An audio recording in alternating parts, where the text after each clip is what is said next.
when I was working on her album, she wanted me to produce her in her brother's house, Tito Jackson's Mm. studio.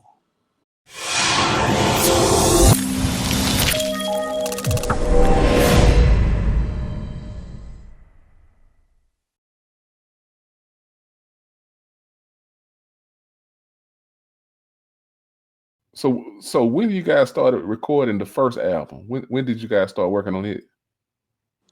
It's weird because we didn't know we was working on this first album when we was doing it. As a matter of fact, we had did a whole bunch of demos that Eric Nori had came into town, into West Orange, New Jersey, into the studio, and he sat down. He said, "Let me hear what y'all got."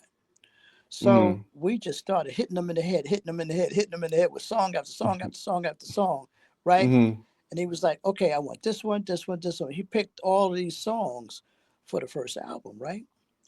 Oh Now, wow. uh, uh, I'm going to jump ahead and go backwards and then come back forward because when Eric came into town, he was Mm-hmm. going through songs for our, hold on,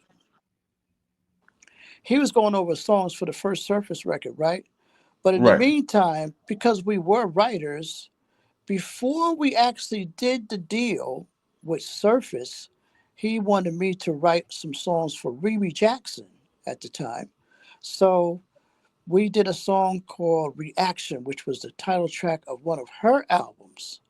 So Okay. when I was working on her album, she wanted me to produce her in her brother's house, Tito Jackson's Mm. studio. So I was like, Oh.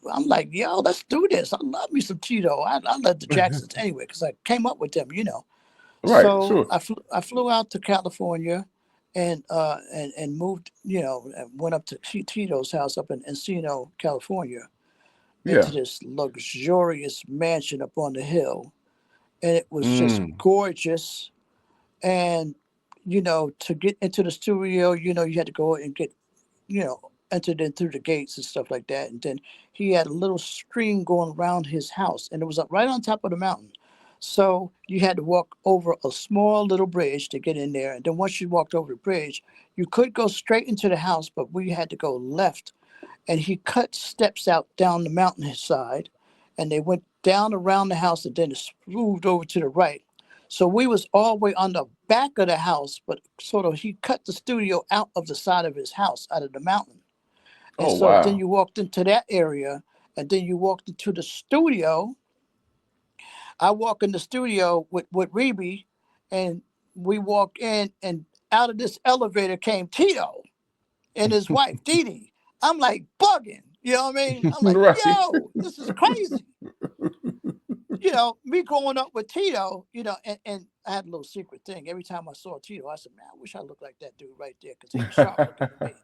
I Right. always Right. wanted to be Tito. He had the afro shit going, all the Right. things that I Right. like. Right.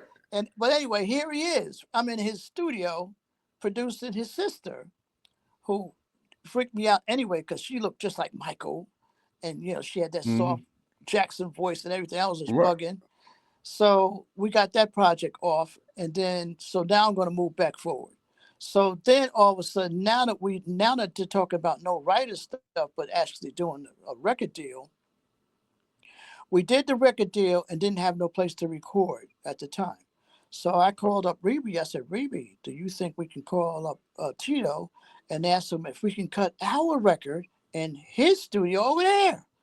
And she said, yeah, I'll Mm. call him. So she called up Tito. Next thing you know, he said, come on over. I was like, oh, Wow. snap. Here we are cutting the first Surface record album in Tito Jackson's studio. Now we in. And Mm. Bernard Jackson, he was always like, "Yo, that's my cousin," so because they got the same name. Same last name. Yeah. we we at my cousin's house, y'all. Just enjoy yourself. We're gonna do this, right? So it was so cool. And so here we are recording the first album.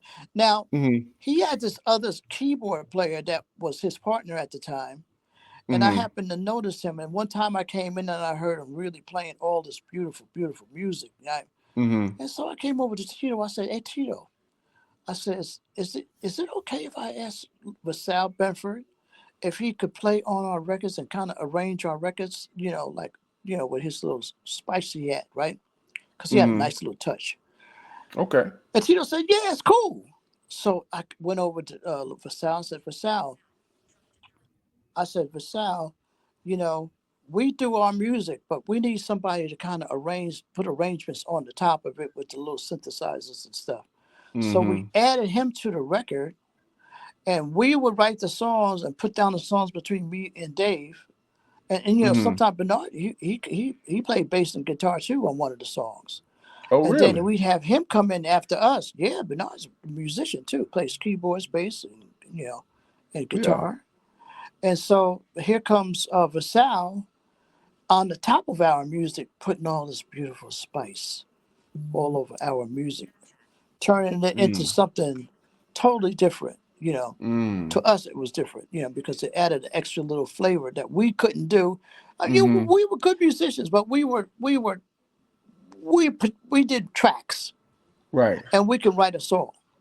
So Mm. we did that, but he put the little spice on top of our music, right? Mm. Mm-hmm. And that's what kind of started out Surface to get what you guys know as being the Surface sound. So that's how it worked out.